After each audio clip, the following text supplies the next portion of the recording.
Long before Lewis and Clark charted their northern route, Thomas Jefferson sent two men south to Louisiana and up through Arkansas to discover the edge of a new America.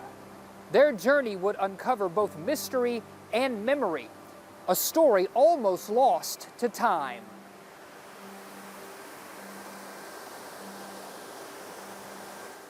I really am more drawn to stories like Hunter Dunbar than I would be Lewis and Clark. We all know Lewis and Clark, but who the heck has heard of Hunter Dunbar?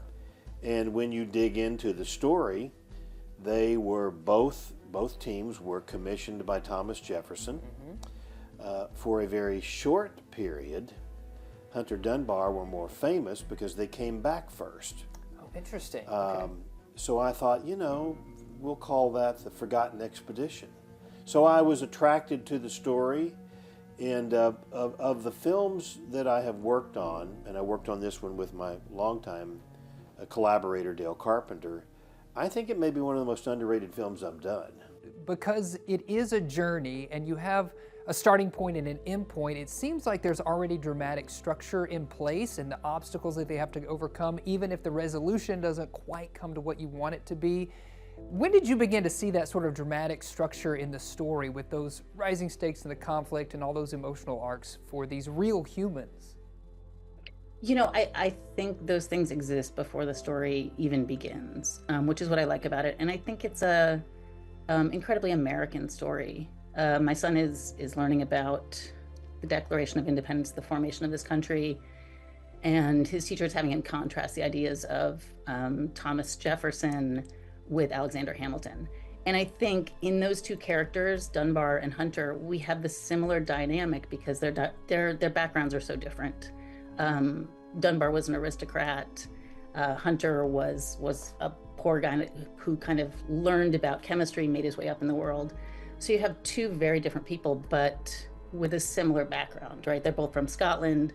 They both come to this country. They both make their way.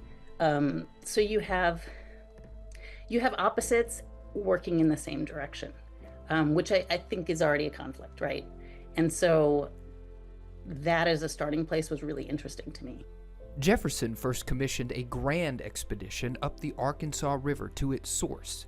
Then came a warning about Osage danger and a presidential pause.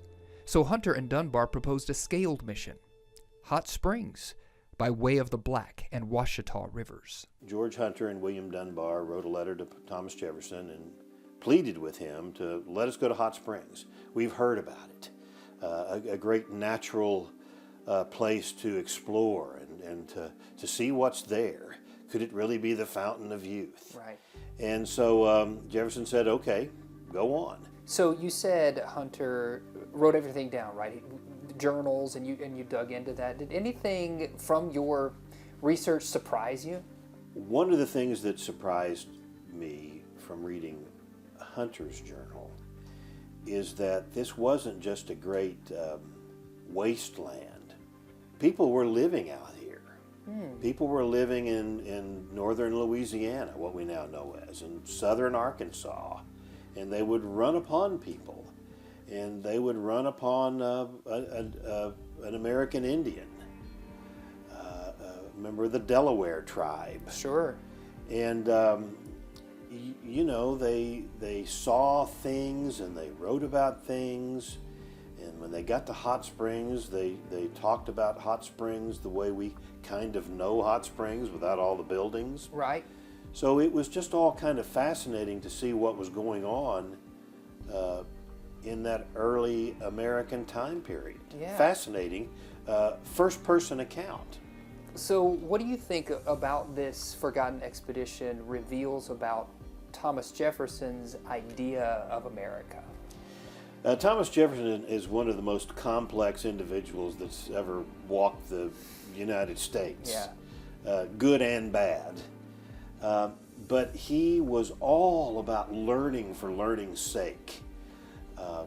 And I think as much as anything, he just wanted to personally know what is out there in this big expanse of land, that we purchased.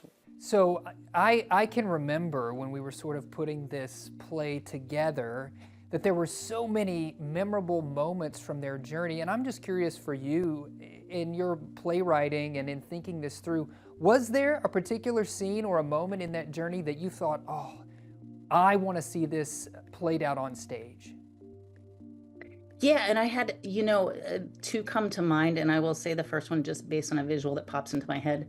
Hunter, and I think this was part of it. Of course, he was a brilliant chemist and naturalist and just a genius. But for the sake of comedic value in the play, and as a contrast to Dunbar, we portray him as a little bit of a bumbling guy. Yeah. He makes mistakes, things go wrong. He constructs this giant Chinese boat that can't make it down the river. That's like his first thing. He gets sick. I think he calls it an attack of the gravel, which is a weird phrase. But he also shoots himself in the face. That's a memorable moment right there, right? And he and he carried on after that.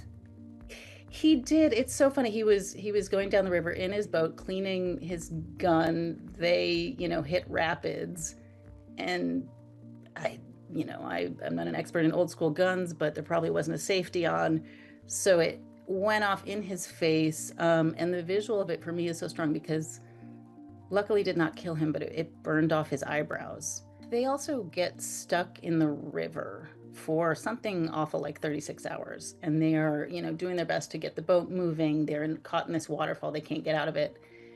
And sustained drama is potentially hilarious to me, because the stakes are really high.